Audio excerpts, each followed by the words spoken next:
సంతోష వార్త. కమలాపురంలో రంగదామరావు అనే డాక్టర్ ఒక ఆయన కొత్తగా ప్రాక్టీస్ మొదలుపెట్టాడు. నల్లబల్ల మీద తెల్లటి అక్షరాల్లో తన పేరు, ఆ పేరు తర్వాత తన డిగ్రీలు వ్రాయించి ఆ బల్లను గేటుకు వేలాడగట్టించాడు. వచ్చిపోయే వాళ్ళందరూ దాన్ని చూస్తూనే ఉన్నారు గాని ఎవ్వరూ వైద్యం కోసం వచ్చిన పాపానే పోలేదు. మనం బల్ల కట్టిన వేళ అట్టే మంచిది కానట్టుంది. ఇంకిక్కడి నుంచి మకాం ఎత్తేసి మరో ఊరుకు పోతే బాగుండేటట్టుంది అని అతడు ఒకనాడు ఆలోచిస్తూ ఉండగా ఒక ఇల్లాలు గేటు తలుపు తీసుకొని కంగారుగా లోపల ప్రవేశించింది. ఆమెను చూడటంతోనే డాక్టర్ మొహం చేటంతయి అతడు ఆమెను ఆదరించి కూర్చోమని, ఏమండి ఏం జబ్బు అని అడిగాడు. ఆ ఇల్లాలు, బాబు నాకు కాదండి, మా వారికి 10 రోజుల నుంచి జబ్బుగా ఉంది. ఇవాళ ఉన్నట్టుండి మైకం కమ్మేసింది. తమరొక్క మారు మా ఇంటికి వచ్చి నా పసుపు కుంకాలు నిలపాలి అంది. డాక్టరు, దానికేం, అందుకేగా మేము బల్ల కట్టుకునుంది, పదండి అంటూ వాళ్ళ ఇంటికి వెళ్ళాడు.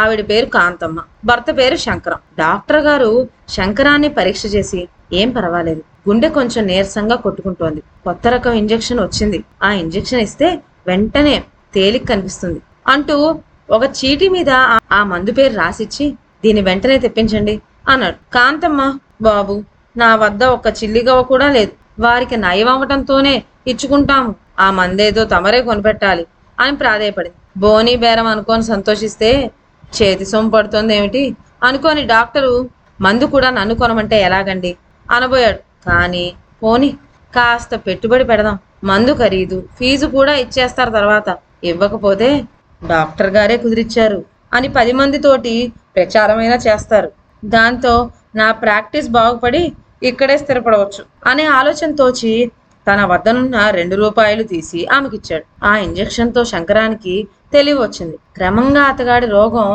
మలుపు తిరిగి సులువుగా కనపడింది. డాక్టర్ కాంతం గారితో, అమ్మా ఇంకా మీ ఆయనకి ఏమీ భయం లేదు, ఆయనది గుండె జబ్బు గనుక మీరు మాత్రం ఆయనకి ఒక దుఃఖ వార్త గాని సుఖవార్త గాని హఠాత్తుగా చెవిని పడేయకూడదు.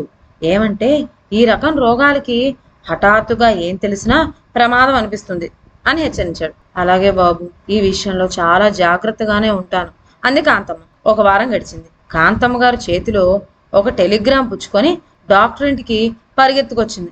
బాబు, ఈ తంతిలో వచ్చిన సంతోష వార్త మా వారికి ఇంకా నేను చెప్పలేదు, ఎలాగ చెప్పడమా అని తమ సలహా తీసుకోవడానికి వచ్చాను అని ఆవిడ ఆ కాగితాన్ని రంగదామారావు చేతిలో పడేసింది. అతడు తంతిని చదివి, ఏమిటి, మీ వారికి లాటరీలో 50,000 రూపాయలు వచ్చాయని ఉంది, ఏమి అదృష్టం అండి మీది అని అభినందించాడు. అయితే ఆ వెంటనే అతని మనసులో కొంచెం అసూయ బయలుదేరి, ఒక్కొక్కరికి ఇలాగే తినే డబ్బొచ్చి పడుతూ ఉంటుంది, నాలాంటి దౌర్భాగ్యులకి ఎంత శ్రమపడ్డా భత్యాలు కూడా కెట్టవు అనిపించింది. కాంతమ్మ గారు తన హడావిడిలో డాక్టర్ ఏమనుకుంటున్నది యోచించకుండానే, బాబు ఈ సంతోష వార్తను మా వారి చెవిన ఎలా పడేయాలో నాకు తెలియకుండా ఉంది, చెప్పకుండా ఉందామంటే ఉండబట్టలేకపోతున్నాను అంది.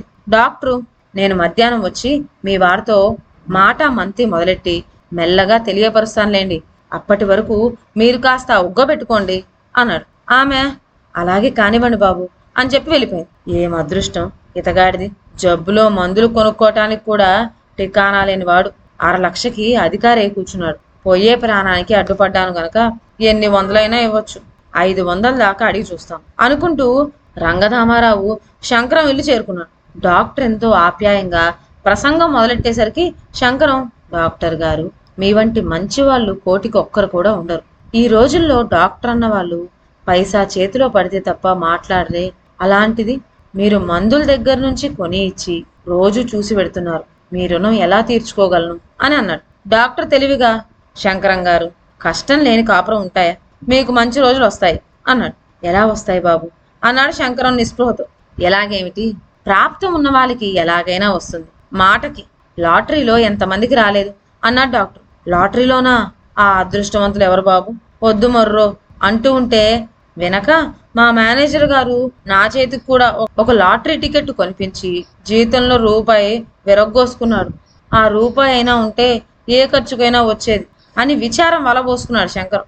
అలా అనుకోకూడదు, బోడి రూపాయి ఒకటి పోతే పోయే గాని అమాంతంగా ఏ 50,000 వచ్చి పడచ్చు, అప్పుడు ఫీజుకని ఒక 200 బహుమతి కింద ఒక 300, మొత్తం ఒక 500 నాకు ఇవ్వచ్చు కూడా అన్నాడు డాక్టర్. శంకరం, నాకు నిజంగా 50,000 రూపాయలే వచ్చి పెడితే మీకు ఉత్తి చచ్చు 500 కాదు 25,000 ఇచ్చి కూర్చుంటాను. ఎగతాళి అనుకునేరు, ప్రమాణం చేసి చెప్తున్నాను అన్నాడు.